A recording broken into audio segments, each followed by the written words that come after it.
The bank said I owed $750,000, but I hadn't signed a single thing. Turns out, my wife used my name to buy her boyfriend a house. What I did next made her face go completely pale. It was a Thursday, I remember it like yesterday. I was sitting in the office cafeteria, half-heartedly picking mushrooms out of a sad excuse for beef stroganoff when my phone buzzed. I almost ignored it, thinking it was just another spam call. But then I saw the caller ID, Sentinel Bank Mortgage Department. My stomach dropped. I didn't have a mortgage with Sentinel Bank. In fact, I didn't have a mortgage at all. I answered, more out of sheer curiosity than concern. A cheery voice greeted me, "Hello, Mr. Devlin. We're calling regarding your third missed mortgage payment for the Duskwood property." I cut her off, trying not to be rude. Wait, I'm sorry, you must have the wrong Marcus Devlin. I rent. I don't own a home. She paused, clearly used to denial. I understand, sir, but can I confirm your birth date and the last 4 digits of your social? I gave them to her, still amused. But when she read them back, and they matched perfectly, my blood ran cold. "We mailed and emailed your statements," she added, her voice now tinged with concern. "Would you like me to resend them?" "Yes," I muttered, "please." "To this email." I gave her my personal address. She thanked me, wished me luck catching up on payments, and just like that, she hung up. The moment I ended that call, the stroganoff turned to ash in my mouth. My phone trembled slightly in my hand. My head was spinning. I pulled up my email and opened the spam folder, something I never check. And there it was. Multiple messages flagged as urgent, payment overdue, foreclosure warning. My name, my information. A balance of $746,000 and change. 3 missed payments. And an address I'd never seen in my life. I clicked on one of the attached PDF statements and opened the original mortgage contract. And then I saw it. My name, typed neatly at the bottom of the agreement, and a signature. It looked like someone had been practicing. It was close enough to pass a quick glance, but I knew. The loops in the D were too tight. The tail of the N slanted upward, like someone mimicking confidence they didn't actually have. Whoever signed it had tried really hard to be me. I leaned back in my chair and my lungs seized up. This wasn't just some clerical error. Someone had taken my name, my identity, and used it to secure $750,000 of debt.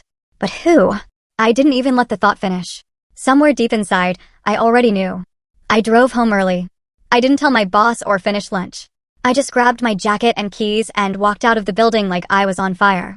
My apartment was 20 minutes away, but the road blurred beneath my tires. I couldn't feel the wheel. Couldn't feel my fingers. All I saw was that fake signature. All I heard was that woman's voice on the phone, reading my birthday like it belonged to a stranger. When I walked through the door, she was in the kitchen. My wife. She was making tea. The scent of lemon and ginger filled the room. She smiled when she saw me. "You're home early," she said. "Everything okay?" I didn't answer right away. I walked to the counter, opened my laptop, and pulled up the mortgage email. I turned the screen toward her. "You want to explain this?" Her eyes flicked down to the screen. Her smile didn't even twitch. She just set her teacup down and shrugged. "Oh, that? My voice cracked, but I didn't raise it. "They say I bought a house for $750,000. "Technically you did," she said, calm. Too calm. "I mean, your name is on the paperwork. It just made things easier." "Easier?" I asked, blinking. "Easier for who?" She didn't answer. Just picked up her cup and walked to the living room, like this conversation didn't have the power to destroy our lives. I followed her. "Did you forge my signature?" "You weren't using your credit for anything serious," she said, as if that made it better. "I didn't think you'd mind." I stood there, frozen, trying to process what I just heard. She'd signed a mortgage in my name, without my knowledge, for a house I didn't know existed, and she said I wouldn't mind? "Who's living there?" I asked, though part of me already knew. I'd noticed the extra gym clothes in the laundry lately. A second cologne scent lingering after she'd been out late. Things I told myself not to overthink. She hesitated. "No one, really. I mean, a friend. He needed a place." I laughed.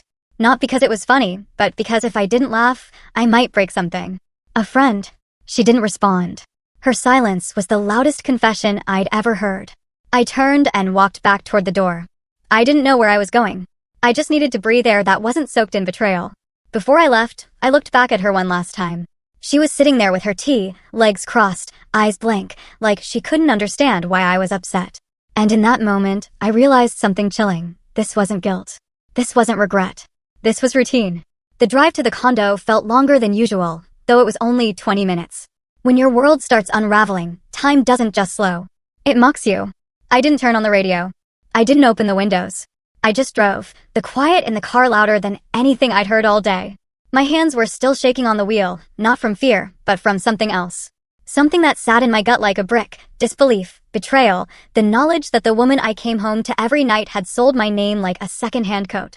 When I pulled into the driveway and parked, I just sat there for a moment, breathing. I couldn't go back inside without answers. But I also couldn't pretend I didn't already know. Talia had done this. She'd used my trust, my identity, my credit, me, and she wasn't sorry. She was smug. Relaxed, even. Like forging a man's name on a $750,000 loan was just another item on her to-do list. Inside the apartment, she was in the bedroom, scrolling through her phone with one leg tucked under her. The same woman who used to wait for me at the door with takeout and a grin now looked up like I was the one interrupting her peace. "Back again?" she asked. "You're acting like someone died." I didn't sit. I didn't even remove my jacket. I opened my email and scrolled to the PDF of the signed mortgage agreement. I zoomed in on the signature line and turned the screen toward her.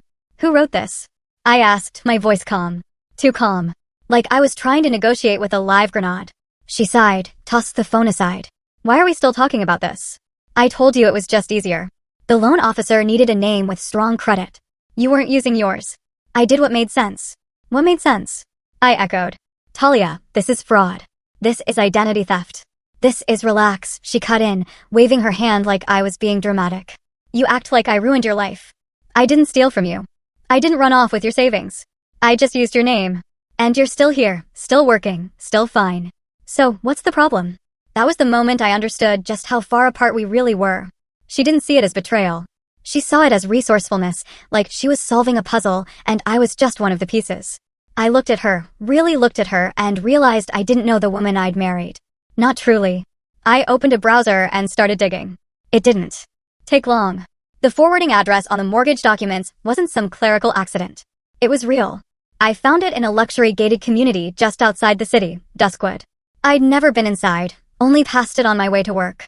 The kind of place with palm-lined streets, security guards at the entrance, and HOA fees that could pay off my car. There it was, listed online in a recent, just sold, post for $482, Alderview Court. Sold under my name. Photos of the interior flashed before me like a cruel joke.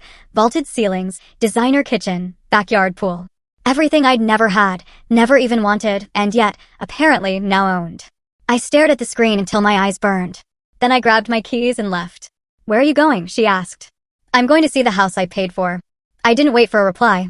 Driving into Duskwood felt like stepping into a movie set. Perfect lawns, identical mailboxes, everyone's sprinklers on some secret schedule. I slowed down as I neared Alderview Court. I didn't even have to guess which house it was. I knew it. There she was, on the porch, laughing, wearing black leggings and an oversized tee, her hair pulled back in a ponytail. She looked at home, comfortable, like she belonged. She had a drink in one hand, iced coffee, judging by the condensation, and she was leaning against a man. A man. He was tall, muscular, in that way gym trainers tend to be. Close shave, sunglasses, tattoos snaking up his arm. He had one hand on her hip and the other casually holding a leash to a golden retriever. He leaned in and kissed her cheek like it was the most natural thing in the world. And I just sat there in my car, watching the woman I married play house with someone else on a property bought under my name. They didn't see me. I didn't want them to. I drove off without a word. Not because I was scared. Because I was done playing checkers. This wasn't going to be another argument where I raised my voice and she rolled her eyes. This was war. Quiet. Calculated. Surgical. And I wasn't going to lose. That night, back at the condo, I didn't speak. Talia was out late, probably back at the porch with him. I sat at the kitchen table with the lights off, staring at the copy of the mortgage again. I printed it out. Circled every piece of forged information. Marked the fake signature with a red pen, like I was grading a failing exam. I highlighted the names. I noted the timestamps on the emails. And then I opened my drawer and pulled out an old business card. Shay Rohr. An old college friend, now one of the toughest fraud lawyers in the city. I hadn't spoken to her in 3 years. But people like her didn't forget who stood by them when they were still scrapping for internships. I picked up my phone and called. "Shay," I said when she answered, groggy from sleep. "Marcus," she replied, voice clearing. "Well, it's been a minute." "Yeah, and I need a favor." "What kind?" "The kind that comes with forged signatures, $750,000 in debt, and a man living in my house with my wife." There was silence on the line for a second. Then her voice dropped into that tone I remembered from our debate days. Calm. Confident. Lethal. "Meet me in the morning. Bring everything." I nodded, though she couldn't see it. "Don't worry," she added. "We're going to bury them." And for the first time that day, I exhaled. The next morning, I woke up to silence. The kind of silence that doesn't comfort, doesn't soothe. The kind that stretches across a room like a ghost, reminding you that everything familiar is now foreign. Talia hadn't come home. Not that I expected her to. I think she knew better than to face me after what I saw. Still, some part of me hoped she'd come through the door with an apology, even a lie I could see through. But nothing. I dressed without thinking. Just jeans, a plain shirt, and my oldest sneakers, the kind you don't care about getting dirty. This wasn't a confrontation. This was reconnaissance. I needed to see them again on their turf, in the world they'd built using my name. I left early, stopped at a coffee shop 2 neighborhoods over. I didn't want to show up rattled, or worse, rushed. I needed to compose myself, a clear head. I sat at the back of the shop, watching the steam rise off my cup while I pulled up the listing for $482, Alderview Court again. That house had a pool, a patio, for bedrooms, and a walk-in closet bigger than our entire bedroom. Built with stone and arrogance, and funded by a signature I never gave. Around 10, I drove into Duskwood again. This time slower. This time as a man who already knew the truth. The security guard at the front gate barely glanced up. One look at my name on the mortgage file was all it took to wave me through. That was the part that made me sickest. Everyone believed it was mine, because on paper, it was. I turned onto Alderview and parked a few houses down, enough distance to watch, not so much that it looked suspicious. I stepped out of the car and leaned casually against the hood, pretending to check my phone. A few joggers passed. An older couple walked their dog. No one knew I was there to witness a betrayal play out in real time. And then I saw her. She stepped onto the back porch through the sliding glass doors, barefoot again, hair tied up, wearing one of those oversized crew necks with some university's logo on it. Probably his. She was laughing, throwing her head back the way she used to when we first met, only this time, it wasn't for me. He came out a moment later. The boyfriend. He wasn't trying to hide anything. In fact, he moved like someone who knew he belonged. Tank top, basketball shorts, that smug little bounce in his step. He walked up behind her and wrapped his arms around her waist, pressed a kiss into her shoulder like he'd done it 100 times before. And maybe he had. They sat down on the patio chairs and sipped from matching mugs. I couldn't hear what they were saying, but I could tell she was comfortable. He was at ease. And every brick in that house, every tile on that roof, had come at the cost of my credit, my identity. He stood up after a while and walked across the yard, tossing a ball for the dog. The same golden retriever I'd seen the day before. He looked like the picture of suburban bliss, the kind of man you'd see in an insurance ad, holding a coffee in one hand and a baby monitor in the other.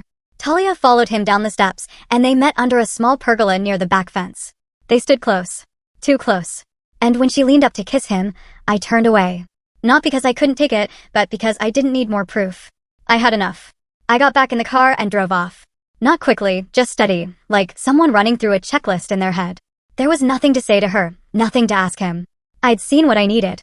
But as I reached the gate again, something flickered in my peripheral. A flash of a camera. Someone was taking a photo from their porch. Probably a bored neighbor, curious about the unfamiliar car parked on their street. I hope they got a good angle. I hope they caught the license plate. I wanted Talia and her backyard boyfriend to know I'd been there. Back at the condo, I showered and changed. I didn't want their scent, real or imagined, clinging to my skin. I tossed the clothes into a trash bag and shoved them under the sink. Not because I was angry, but because I was done carrying their weight. At noon, I met Shay at her office downtown. She looked the same, sharp eyes, sharp pursuits. She didn't hug me, just gestured toward the chair and slid a manila folder across the desk. I did some digging, she said, flipping open a second folder. The deed's in your name. The financing is tied to your social, but there's more. She handed me a screenshot, an Instagram post. Talia and the boyfriend, his name was Jackson, standing in front of the Duskwood house. His caption read, "New beginnings with the Queen. Home sweet home." She handed me another, a tagged photo from her cousin Mara's birthday party. Jackson was in the background, hand on Talia's waist, grinning like he just won the lottery. She didn't even try to hide it. "Here's the kicker," she said, sliding over a final document. "Your wife listed him as a resident beneficiary on the property insurance forms. That means if something happened to the house, he would receive the payout. Not you." I blinked. "She added him to the insurance policy?" Shay nodded. "Which means they didn't just sign your name and play house.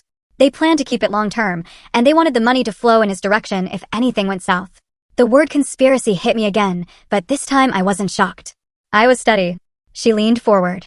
"We can build a case. Fraud, forgery, misrepresentation, possibly criminal identity theft, depending on what the bank decides. But I need one thing from you." "What's that?" "Don't lose your head. No revenge plans, no dramatic confrontations. Just let me handle it. Paper trail only." I smiled. "No drama. Justice," she smirked. "Good. Because the kind of justice I serve comes with handcuffs or lawsuits. We spent the next hour organizing everything. I gave her every document I had, including the mortgage PDF, the forged signature, the emails, and screenshots of Talia and Jackson's love nest. We drafted an official complaint for Sentinel Bank's fraud division and outlined a plan to freeze any future transactions on the house. Before I left, Shay tapped her pen against the table and asked, "You ready for this, Marcus?" I looked her in the eye. I've been ready since I saw him in the backyard. I walked out of her office into the cold spring air. The sky was gray, the wind sharp, but for the first time in days, I wasn't numb. I wasn't broken. I was clear. They could have the backyard kisses, the coffee mugs, and the golden retriever. I had the paper trail. And now I had a plan. There's a kind of rage that doesn't explode. It doesn't scream or punch walls or throw plates. It just waits quietly, like a trap. That's the kind of rage I carried into Shay's office 2 days later. By then, she'd already sent out preliminary inquiries to Sentinel Bank, and we were waiting for official documents to confirm the trail of signatures, insurance policies, and digital authorizations tied to my name. But what made Shay dangerous wasn't the paperwork. It was her ability to see 10 moves ahead, to build a case not just with evidence, but with intention. She didn't want revenge for me. She wanted records that would leave no room for doubt. I sat across from her while she scrolled through a folder on her screen. Her expression didn't change, but I noticed the flicker in her eyes when she found what she needed. "There's a timestamped IP address from the e-signature," she said. "Used to finalize the mortgage application. And it traces back to your condo's Wi-Fi. Your own internet. Which means she did it from your house, on your network." I swallowed hard. The betrayal wasn't just deep, it was local. I'd probably been sitting in the living room when she signed it. Maybe watching a game. Maybe asleep. Maybe she asked if she could borrow my laptop to order groceries and used that moment to destroy me. "There's more," she added, pulling up another document. "The homeowner's insurance on the Duskwood house includes an additional insured." I already knew what was coming. Jackson. She nodded. And according to the metadata from the application form, it was submitted 3 days before the mortgage finalized. That means this was premeditated, Marcus. She planned to get the house. Planned to include him. And used your name to do it. That's not a mistake. That's a coordinated fraud. The words hung in the air like smoke. Premeditated. Coordinated. I should have been furious. I should have wanted to slam something into the wall. But all I felt was clarity. This was no longer personal. This was strategic. "So what do we do?" I asked. She leaned back and smiled. "We freeze the battlefield." She made calls to the fraud division at Sentinel Bank, formally reporting identity theft. That set off a protocol. The mortgage would be flagged, payments suspended, and all associated accounts temporarily locked until the investigation concluded. Then we filed a cease and desist letter, not just to Talia, but to Jackson too. A copy was hand-delivered to the Duskwood house. Shay insisted on using a courier with a body cam. I didn't ask why. I trusted her judgment. That night, I sat in my condo and watched the notification come in. Cease and desist served successfully. Recipient attempted to argue. Audio footage available upon request. I didn't need to hear the argument. I could imagine it well enough.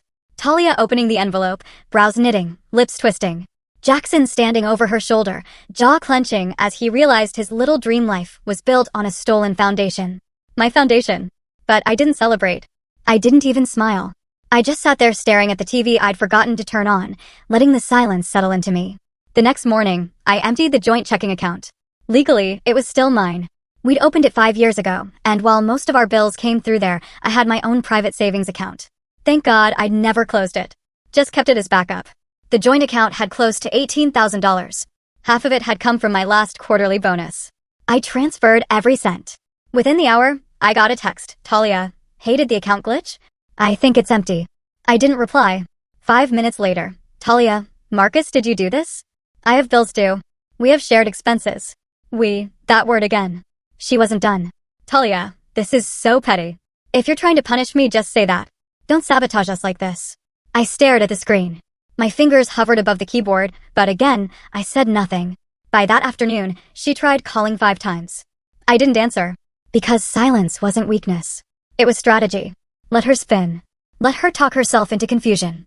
That's what people like her hated most, not knowing how much you knew or what you'd do next. Shay called later with an update. Sentinel has flagged the account. Their fraud team is reviewing the documents. Expect the notice soon, confirming the freeze. Also, they asked if you'd like to place a full credit alert on your name. Yes, I said immediately. That was the next move. I contacted all 3 credit bureaus and froze my credit entirely. That meant no loans, no credit card approvals, no leases.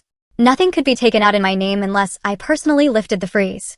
Every request would be flagged, every application denied. Talia and Jackson wouldn't be able to so much as open a department store card. Next, I changed all my passwords, set up two-factor authentication. I even requested an identity theft protection plan from my bank. I wasn't just playing defense anymore. I was building armor. Then I called our internet provider and had the condo's Wi-Fi password changed. That night, when Talia came back to grab some of her things, she stood outside the door, punching numbers into the keypad. Nothing worked. She knocked. I didn't open. "Marcus," she said through the door. "I can't get in." Still, I said nothing.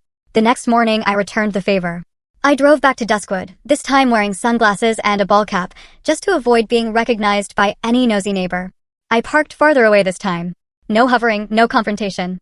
Instead, I walked by like a man taking a casual stroll, just enough to get a clean look at the mailbox. Their expressions when they received the cease and desist must have been priceless. But it was the next envelope they'd open, the one from the mortgage lender, that would really make her sick. A notice of fraud investigation, a freeze on the account, a warning about legal consequences pending confirmation of forged identity. I imagined her reading that alone at the kitchen island where they once drank mimosas and dreamed of a future they built on someone else's name. I didn't need to be there to see her face. I already knew the color it would turn. Shay called me that night, voice calm but satisfied. "They're rattled," she said. "The courier said Jackson tried to intimidate him, threatened to call a lawyer." I chuckled. "Good. Let him." "Don't gloat," she warned. "We're not done yet." "I know," I replied. "I'm not gloating. I'm focused." And I was focused like never before, because every document, every form, every login they'd used had become my silent arsenal. No raised voices, no fists, just receipts. And by the time they realized what I was building, it would already be too late. By the time Saturday rolled around, I had convinced myself I could get through the next few days without doing anything drastic. I had already laid the legal groundwork. The accounts were frozen. The documents had been delivered.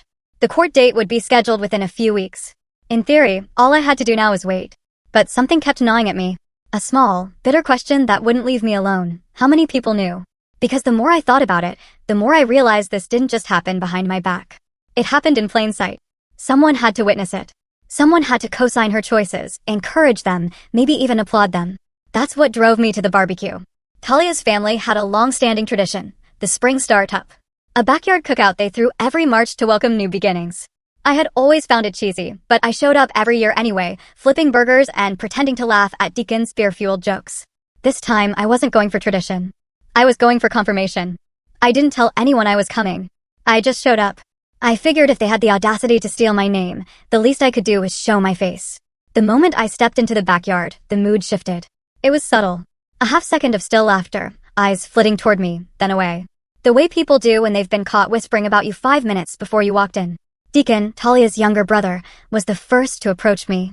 He wore his usual tank top and sunglasses, nursing a beer with a forced smile. "Hey Marcus," he said, dragging out the syllables like they hurt his tongue. "Didn't think you'd make it this year." I smiled. "Yeah, me neither." He didn't ask about Talia. Didn't ask how I was. Just nodded and turned toward the grill like we were coworkers avoiding an HR complaint. I scanned the yard. The usual crowd was there. Her mother, Evelyn, sipping a mimosa and adjusting her wide-brimmed hat like she was posing for a garden magazine. Her cousin, Mara, always over-accessorized and oversharing. A few family friends I barely remembered the names of. No Jackson, thankfully. Not yet. I grabbed a soda from the cooler and stood by the fence, watching them. It didn't take long before Mara found me. She never could resist drama. She tottered over in wedge heels, sunglasses too big for her face, holding a glass of wine like it was a microphone. "Marcus," she drawled, swaying slightly. "Long time no see. You look tense." I smiled politely, just soaking it all in. She leaned in, lowering her voice. "I gotta say, you really must love her." I turned toward her slowly. "Why is that?" She grinned like it was a punchline. "Buying that house for her in Jackson? That's wild." I mean, bold, but wild. My heart didn't race. My hands didn't shake. I just tilted my head and gave her a long, quiet look. She backpedaled quickly, trying to turn it into a joke. I mean, it's not like I would ever do that. Sharing credit scores is one thing, but giving someone your whole identity, that's like extreme love. I said nothing, just let her ramble. And in that moment, the truth crystallized. They all knew. Maybe not the fine details. Maybe not the forged signature or the insurance scam. But they knew about Jackson. They knew he was with Talia. They knew about the house. And not one of them had said a word.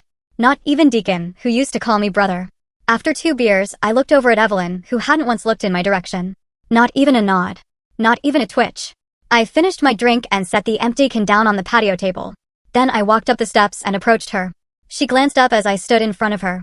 "Marcus," she said coolly. "Enjoying yourself?" I gave her a thin smile. "Lovely weather?" She nodded. "Yes, it is." She reached for her purse, pulled out her lipstick, and reapplied it like I wasn't standing there thinking about how she'd once told me I was the best thing to ever happen to her daughter. "I guess congratulations are in order," I said, keeping my voice light. "I hear your daughter and Jackson are settling in nicely." She froze for a split second. "Just enough. Whatever arrangement they've made is their business," she said, recapping the lipstick. "Not mine." "That's interesting," I replied. "Because the house is in my name. The debt is mine. The fraud, too. You're sure that's not your business?" She said nothing. I waited a moment longer, just long enough for the silence to twist. Then I turned and walked away. I didn't need more proof. I didn't need a confession. I had something better. Their indifference, their silence, their complicity. This wasn't just betrayal by Talia. It was betrayal by proximity, by everyone who nodded along and said nothing while I was being replaced. As I made my way to the front yard, Deacon caught up with me. "Look, man," he started. I didn't want to get in the middle. "I figured whatever y'all were dealing with, you'd work it out." "You knew," I said simply. He blinked. "Not everything." "Enough," I said. "You knew enough." He lowered his gaze, suddenly fascinated by the grass. "I hope the burgers were worth it," I said, and walked away. By the time I got back in the car, I felt lighter. Not because the truth hurt less, but because it confirmed something I needed to know. I wasn't crazy. I hadn't imagined it. The signs were real. The betrayal wasn't subtle. It was public, worn like perfume, and everyone around her had chosen to pretend it didn't stink. But that was fine, because while they were flipping burgers and sipping wine, I was collecting receipts. By Monday, Shay had received the bank's preliminary fraud report. The signature was flagged as non-authentic. The mortgage would be formally frozen pending litigation. Talia would be notified. The insurance carrier was also informed and was launching its own review into Jackson's addition to the policy. It was happening finally. But this wasn't revenge. This was reclamation of my name, my credit, my dignity. And the more they acted like it was no big deal, the more the truth would bury them. Quietly. Legally. Permanently. The thing about justice is, it doesn't always come like thunder. Sometimes it slips in quietly through the back door, with a clipboard and a case number. And that's exactly how it felt the morning I got the email. Subject line: Mortgage account fraud investigation status, active. I sat at my desk, coffee in hand, reading the message over and over. Sentinel Bank had launched an internal probe into the property at 482 Alderview Court. Payments were paused. Interest was frozen.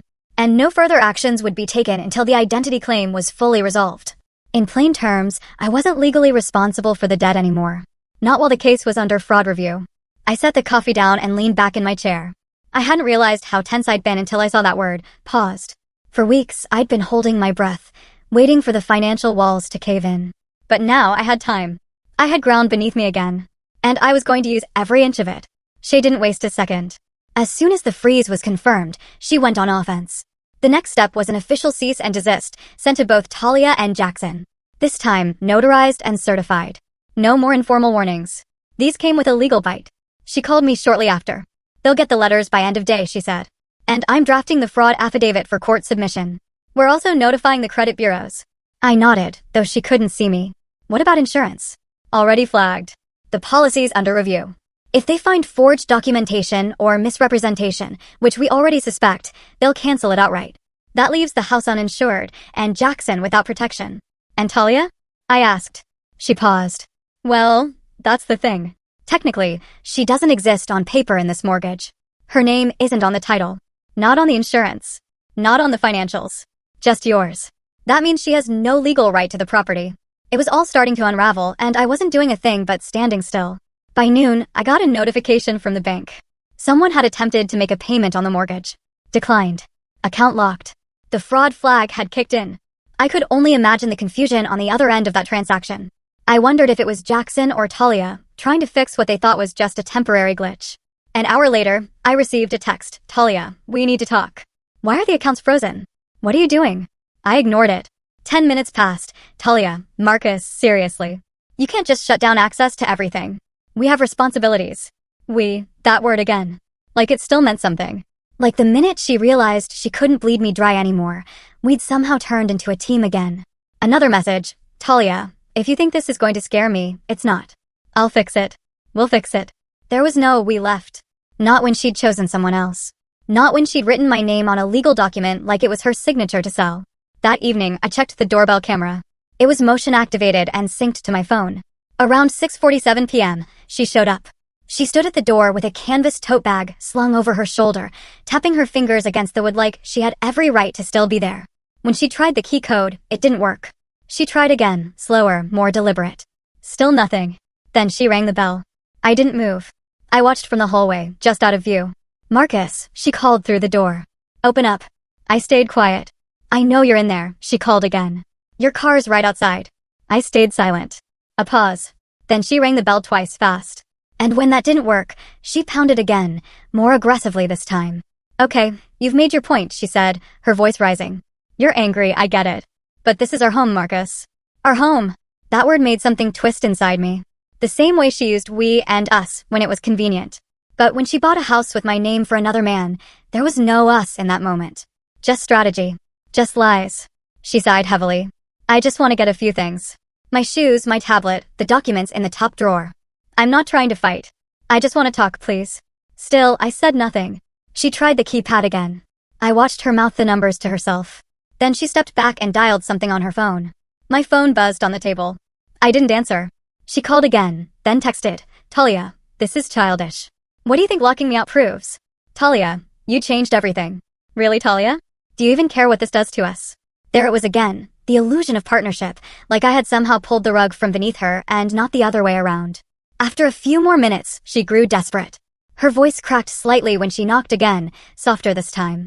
Please, Marcus, you're freezing me out. I'm trying to fix it. Fix it? Like the truth could be undone with apologies? Like the forged signature could be scribbled away?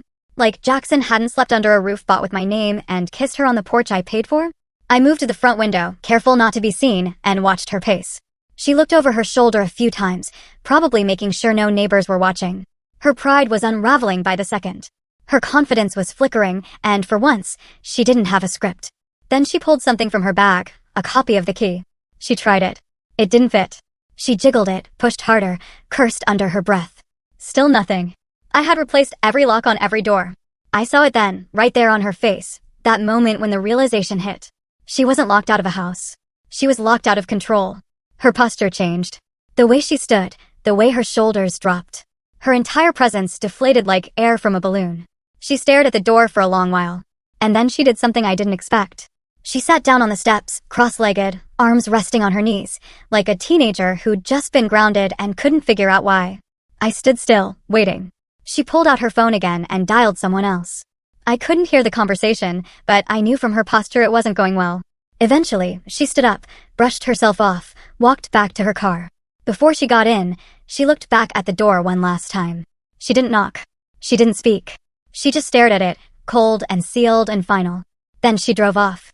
And the second her taillights disappeared, I exhaled for what felt like the first time in weeks. Later that evening, Shay called. They've responded to the cease and desist, she said. Talia's attorney is requesting mediation before court. I recommend declining. We hold the stronger position now. I nodded. Decline it. Good. I'm also moving forward with a petition to reassign the mortgage under your sole claim. Once that's done, the property becomes yours completely. And then if they try to claim occupancy or interest, they'll be in violation. We're building the case for civil damages next. I hung up and sat on the couch, the silence now feeling earned rather than imposed. The apartment was still. My phone was quiet. No more texts, no more pounding on the door. Just the hum of the refrigerator, the creak of old floorboards, and the peace of knowing that for once I was no longer on the defensive. Let her wonder what would happen next. Let her scramble for answers. I wasn't going to fight her anymore, because the war was already ending. And the locks she tried to open? They weren't just metal and code. They were boundaries. And now, they were mine. The day we went to court, it was raining. Not heavy, but steady, like the sky couldn't quite cry, but didn't want to stay dry either. I stood under the concrete awning of the county courthouse, watching water streak down the columns. My suit felt stiff, not because it was new, but because I hadn't worn it since our anniversary dinner last year. That night, she wore a red dress and kissed my cheek like we were a team. And now, here we were, opposite sides. Shay arrived 5 minutes after I did. No umbrella, just a hooded coat and a messy bun, the kind she used to wear when she didn't care who was looking. But today, I could tell it wasn't careless, it was nervous. She wasn't putting on a show anymore. Her eyes scanned the sidewalk until they landed on me, then darted away quickly. She walked in like she didn't see me. That was fine. She was already inside, sitting at the front row of the gallery, her briefcase open and organized like a surgeon about to perform a very clean procedure. She didn't smile when she saw me. She just nodded. Game face. The courtroom was cold, the walls gray. Not some grand hall of justice like in movies, just a fluorescent lit room with outdated wood paneling and worn carpet. But it didn't matter. This was where it would happen. Talia sat across from me at the defense table, next to a man in a tan suit who looked like he belonged more in a real estate office than a courtroom. Her lawyer, probably someone she pulled from a Google search the night before. The judge entered. An older woman with a steely presence. She wore glasses low on her nose and didn't waste time with pleasantries, just straight to the case. Devlin versus Devlin, she said. Matter of identity fraud and property dispute. Shay stood. Yes, Your Honor. My client, Marcus Devlin, is the legal signer on a $750,000 mortgage for a property located at 482 Alderview Court. However, he did not authorize, initiate, or knowingly consent to the mortgage, nor does he reside at the property. The judge glanced at Talia. Is that correct, ma'am? Her lawyer stood. Your Honor, we don't deny that Mr. Devlin's name is on the paperwork. However, my client believed she had implied consent, as she and Mr. Devlin were married at the time. She assumed joint authority over financial matters. Implied consent does not equate to a legal signature, Shay interrupted, calmly but firmly, especially not on a $500,000 debt. We have evidence of forged documents, including a handwriting analysis and IP metadata showing the mortgage was submitted without Mr. Devlin's knowledge. The judge nodded, flipping through the file. I see the analysis here. Mr. Devlin, can you confirm this is not your signature? I stood. That's correct, Your Honor. It's a forgery. She motioned for me to sit. Mrs. Devlin, did you sign your husband's name on the mortgage? Talia hesitated. Her lawyer leaned in, whispered something.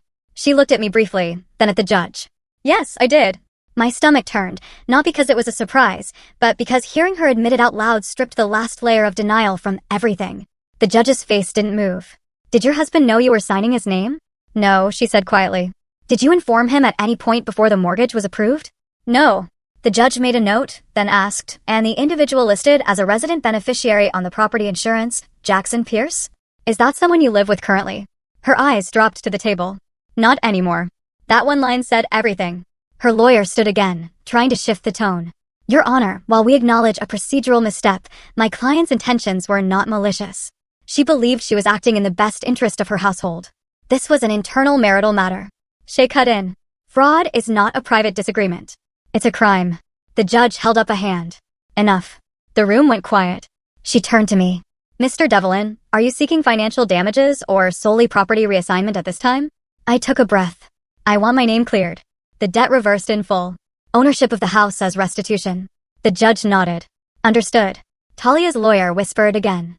She nodded, and this time, she stood. Your Honor, I'd like to make a statement. The judge tilted her head, assessing. Go ahead. Talia turned toward me. Not the judge. Not the room. Just me. I didn't do this to hurt you, she said, her voice shaking.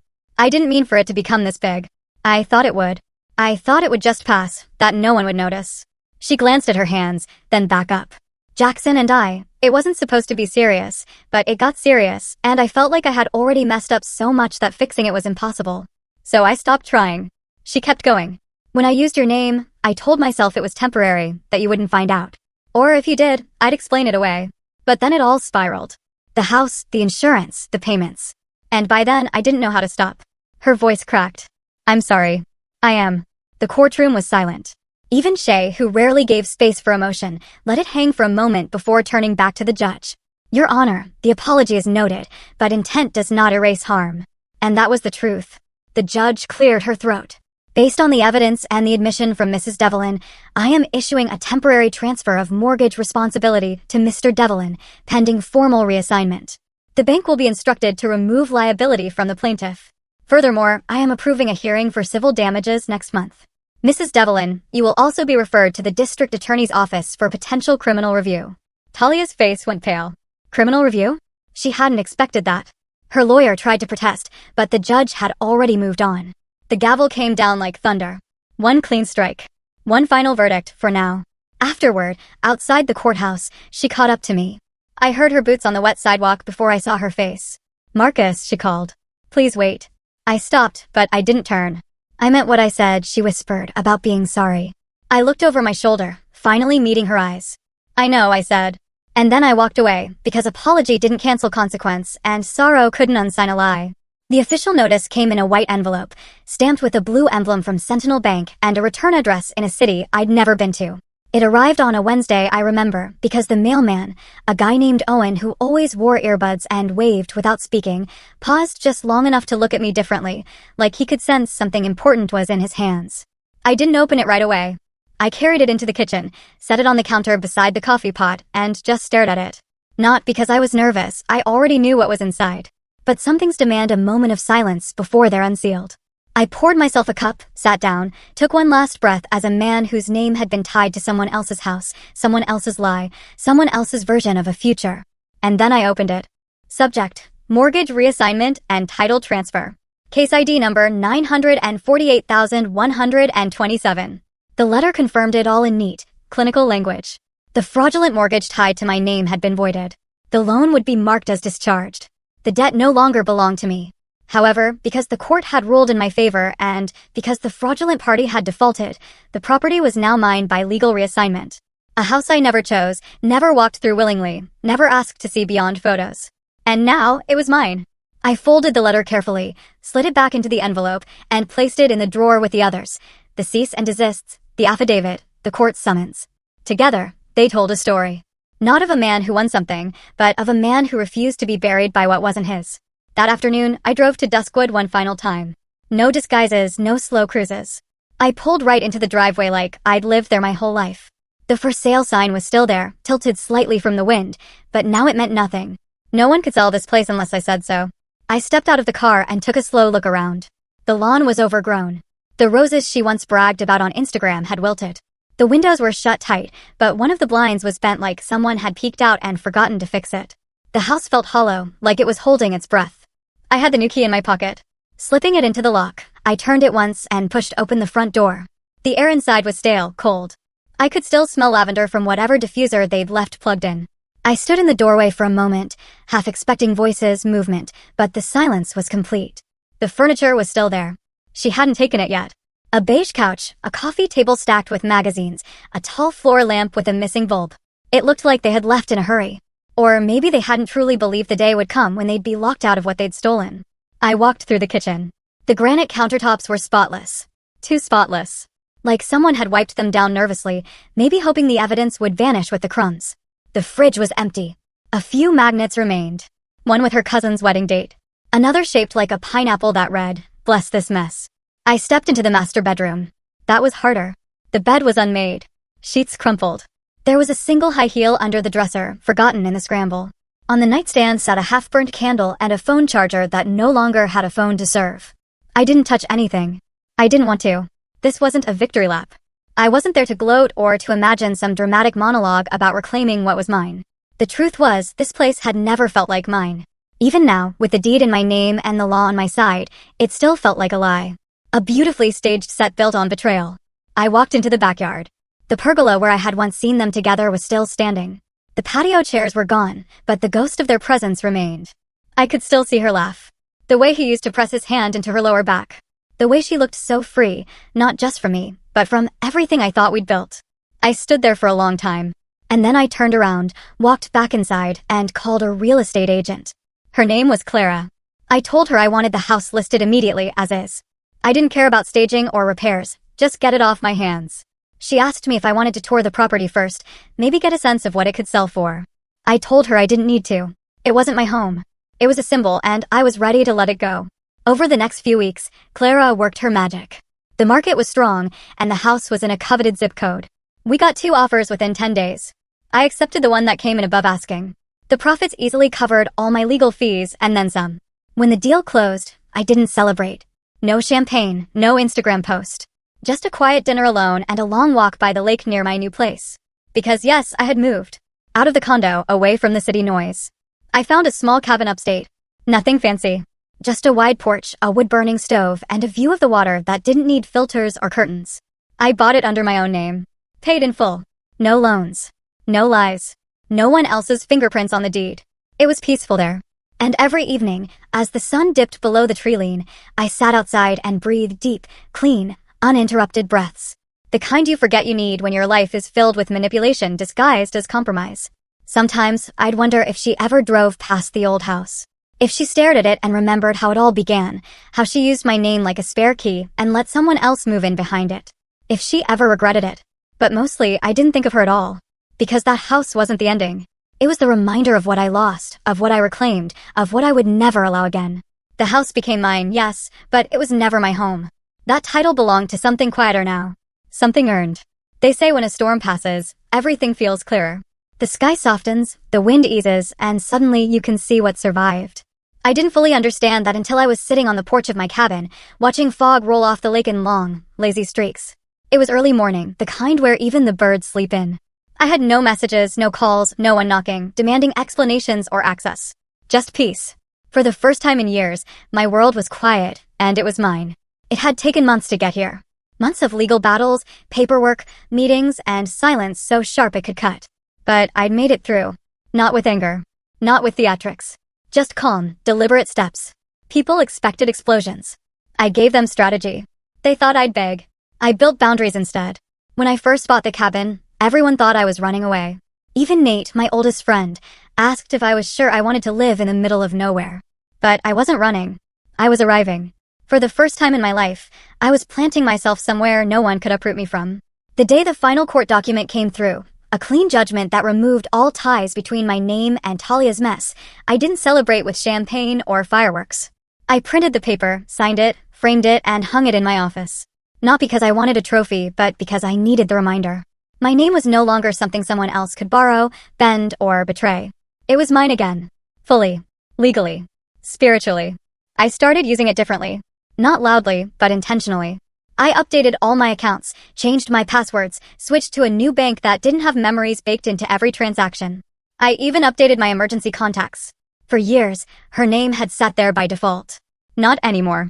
Now, when I introduced myself to someone new, I didn't do it with a hesitant smile or an invisible asterisk. I just said Marcus Devlin and let it stand. Strong. Steady. Unapologetic. People ask me sometimes if I forgave her. It's a strange question. Forgiveness isn't something you announce like a weather forecast. It's not an act for them. It's a release for you. So did I forgive her? I forgave myself first. For not seeing the signs. For dismissing my own intuition. For believing that love meant silence and loyalty meant sacrifice, no matter how one-sided. Forgiving her? That came. Later, quietly, in pieces. Not because she deserved it, but because I deserved to stop carrying her weight. There was a time I thought revenge would feel sweeter, that reclaiming what was mine would come with a cinematic satisfaction, something dramatic, something final. But the truth, the real power, was in letting go. I didn't need to ruin her life. I just needed to remove myself from it. And when she eventually called, months later, from a number I didn't recognize, I let it ring just once. Then I blocked it. Because the man she used to control no longer existed. She had tried to rewrite my name into her story. Tried to make me the footnote to her fresh start. But she forgot one thing. I didn't need a new story. I just needed the truth of mine to stand. Unedited. Undistorted. Fully mine. In the quiet of that truth, I began to rebuild. Not just my finances, but my sense of self. I started small. Learned to cook again. Took long walks. Reached out to friends I'd lost touch with during the chaos. Some came back, some didn't. But I didn't beg anyone to stay. I was done with that version of me. I read more. Wrote more. I even started consulting for small businesses, helping people protect their assets, build clean contracts, create systems that couldn't be stolen with a forged signature. I didn't advertise it much. It spread by word of mouth. People who'd been burned found their way to me, and I helped them quietly, the way Shay helped me. She and I kept in touch. She invited me to her firm's 10-year anniversary. I wore the same suit I'd worn to court, only this time it didn't feel like armor. It just felt like mine. She smiled when she saw me. "You look lighter," she said. I told her I was. She clinked her glass to mine and whispered, "Your case, still my favorite." It wasn't because it was juicy or scandalous. It was because you didn't scream. You didn't post revenge videos or send threatening texts. You let the paper do the talking. And that, in her words, was the most satisfying justice of all. One afternoon, almost a year after it all began, I drove past Alderview. The house looked different now. New owners. The roses were blooming again. A swing set had been added to the backyard. Someone had painted the shutters blue. It didn't hurt to see it. It didn't stir rage or sadness. It just was. A house. Nothing more. I rolled down the window, let the breeze drift in, then drove away. I didn't look back. That night, back at the cabin, I lit a fire and opened a new journal. Clean pages. No scribbles. No lists. Just space. I wrote a single line across the top. This time, I live by my name, not theirs. Because in the end, that was the victory. Not the house. Not the legal win. Not even the silence. The victory was choosing my terms and no longer letting anyone else write over them. So yes, my name was once used without my consent. But now? Now it only moves when I say so. And that is the only signature I'll ever need.